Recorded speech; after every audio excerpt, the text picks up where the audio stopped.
দূর থেকে শুধু 3 বার পড়ুন, সে আপনার জন্যে পাগল হয়ে যাবে, সে আপনাকে ভালোবাসার জন্য অস্থির হয়ে যাবে।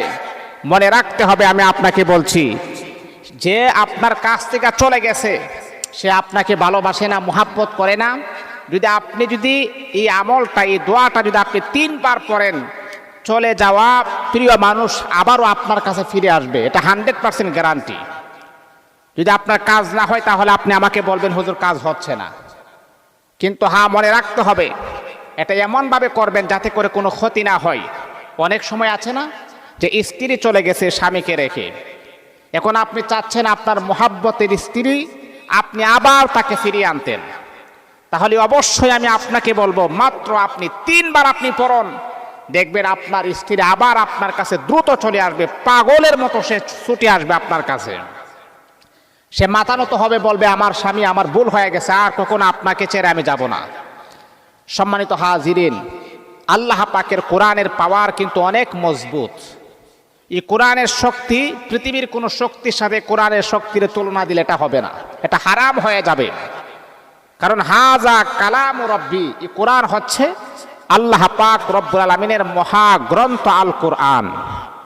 এই কোরআন হচ্ছে সত্যবাণী। এই কোরআনের কাছে আশ্রয় গ্রহণ করেন, ইনশাআল্লাহ পারিবারিক সামাজিক যত সমস্যা রয়েছে সকল সমস্যা আমার আল্লাহ সমাধান করে দিবেন। তাহলে আমি আপনাকে বলবো, এই আমলটা আপনি কখন বা কিভাবে আপনি করবেন। সম্মানিত হাজিরিন, অনেক সময় আছে যে একটা মেয়েকে আমি ভালোবাসি অথবা একটা ছেলেকে আমি ভালোবাসি, ভালোবাসাটা এতটাই মজবুত, এই ছেলেটা আমাকে এখন আর আগের মতো ভালোবাসে না, মোহাব্বত করে না। আমি চাচ্ছি তাকে আমি আমার জীবন সাথী বানানোর জন্যে, অথবা এই মেয়েটাকে আমি চাচ্ছি আমার জীবন সাথী বানানোর জন্য, তার সাথে আমি কোনো রকমের অপকর্ম বা জিনাহের কাজ আমি করব না।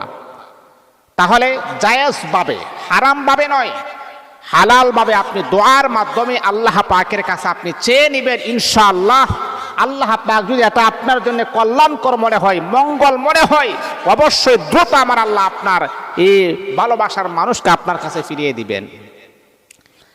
যাদের স্বামী বিদেশে আছে, স্বামী কথা শুনে না, স্বামী আপনার কোনো বরণ পোষণ দেই না, আপনার নাম্বার সহ ব্ল্যাক লিস্টে ফালিয়ে রাখছে, আছে না এমন? বাচ্চা কাচ্চারা কোনো খোঁজ খবর নেই না। আপনি যখন তাকে ফোন দেন, 100টা ফোন দিলে একটা ফোন ধরার পরে সে আপনাকে আবার গালিগালাজ করে, বকাচকা করে। অনেক নারীদের এমন অভিযোগ আছে।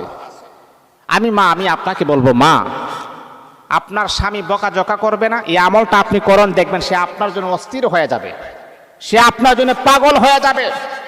সে আপনাকে প্রাথমিক অবস্থায় যেই পরিমাণ মোহাব্বত, যেই পরিমাণ ভালোবাসা আপনার প্রতি ছিল, সেই পরিমাণ ভালোবাসাটা আপনি দেখতে পারবেন।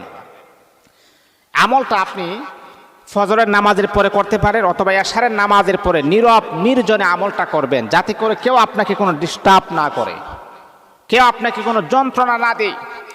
আমলটা করার ক্ষেত্রে আমি আপনাকে বলবো 5 ওয়াক্ত নামাজ পড়বেন, আর আমলটা যখন করবেন পুত পবিত্র অবস্থায় করবেন, উযু করে নেবেন। যেখানে বসে আমলটা করবেন সেই জায়গাটা যেন পুত পবিত্র অবস্থায় হয়, কোনো মানুষ যেন আপনাকে ডিস্টার্ব না করে। তখন আপনি বসবেন, শুধুমাত্র আপনার স্বামীর একটা ছবি আপনি হাতে নেবেন। যদি স্বামী পাশে না থাকে তাহলে স্বামীর ছবি হাতে নেবেন, আর যদি স্বামী পাশে থাকে তাহলে স্বামীকে আপনি ফু দিতে পারেন, কোনো সমস্যা নাই। স্বামী যদি বিদেশ থাকে, স্বামীর একটা ছবি আপনি হাতে নেবেন। হাতে নেওয়ার পরে আপনি আমলটা করবেন, প্রথমে 7 বার ইস্তেগফার আপনি পড়বেন, 7 বার ইস্তেগফার। যেই নিয়মে আমি পড়তেছি সেই নিয়মে আপনি পড়বেন, সহি শুদ্ধভাবে আপনি পড়বেন। আস্তাগফিরুল্লাহ রাব্বি মিন কুল্লি যামবি ওয়া আতুবু ইলাইহি লা হাওলা ওয়ালা কুওয়াতা ইল্লা বিল্লাহিল আলিয়্যিল আযীম। এইভাবে একবার, আবার আপনি পড়বেন, এইভাবে 7 বার আপনি পড়বেন। 7 বার পড়ার পরে তারপর আপনি 7 বার দুরূদ শরীফ পড়বেন, দুরূদ ইব্রাহিম, যেটা আমরা নামাজে পড়ি। আল্লাহুম্মা সাল্লি আলা মুহাম্মাদিন ওয়া আলা আলি মুহাম্মাদ কামা সাল্লাইতা আলা ইব্রাহিম ওয়া আলা আলি ইব্রাহিম ইন্নাকা হামিদুম মাজিদ। আল্লাহুম্মা বারিক আলা মুহাম্মাদিন ওয়া আলা আলি মুহাম্মাদ কামা বারাকতা আলা ইব্রাহিম وعلى آل إبراهيم إنك حميد مجيد। এইভাবে একবার, দুইবার, তিনবার, চারবার, পাঁচবার, ছয়বার, সাতবার পড়ার পরে মূল আলোচনাটা হচ্ছে এই আয়াতটা আপনি 3 বার, 5 বার, 7 বার, 9 বার, মানে একটু বেশি পড়ার চেষ্টা করবেন। যতবার পড়বেন বেজোর সংখ্যা আপনি পড়বেন, জোর সংখ্যা নয়, বেজোর সংখ্যা আপনি পড়বেন। 10 বার নয়, 11 বার পড়বেন, 12 বার নয়, 13 বার আপনি পড়বেন, মানে বেজোর সংখ্যা আপনি পড়বেন। আয়াতটি কি? وألقيت عليك محبة مني وألقيت عليك محبة مني وألقيت عليك محبة مني। বন্ধুরে আমার, যত বেশি আপনি পারেন তত বেশি আপনি পড়বেন, বেজোর সংখ্যা পড়বেন। পড়ার পরে আপনার স্বামীর ছবির মাঝে আপনি ফু দিবেন, তার ছবিটার মাঝে আপনি ফু দিবেন, তার এই ছবিটা আপনি এভাবে ফু দিবেন আর বলবেন, আল্লাহ, আমার স্বামী আমাকে আগের মতো ভালোবাসে না, আগের মতো মহাব্বত করে না, আগের মতো আমাকে সম্মান করে না। আল্লাহ, আমি ফোন দিলে বিজি দেখায়, আমি ফোন দিলে গালিগালাজ করে। আল্লাহ, আমার স্বামীর অন্তরে আমার প্রতি যে মহাব্বত, ভালোবাসা, তার অন্তরে তুমি জাগ্রত করে দাও। এইভাবে আপনি ফু দেওয়ার সময় এটা বলে আপনি ফু দিবেন। ইনশাআল্লাহ আগে যেই পরিমাণ আপনাকে মহাব্বত করত, যেই পরিমাণ ভালোবাসতো, সেই ভালোবাসাটা আপনি নিজের স্বচক্ষে আপনি দেখতে পারবেন। এইভাবে যতবার পারেন আপনি ততবার ফু দিবেন। তারপর আবার শেষে আপনি দুরূদ শরীফ পড়বেন 7 বার, ইস্তেগফার পড়বেন আবার 7 বার। ঠিক আছে? পড়ার পরে আপনি আমলটা আপনি কমাস কম আপনি 21 দিন আমলটা করবেন। মা বোনেরা, কষ্ট হলে আমলটা করবেন।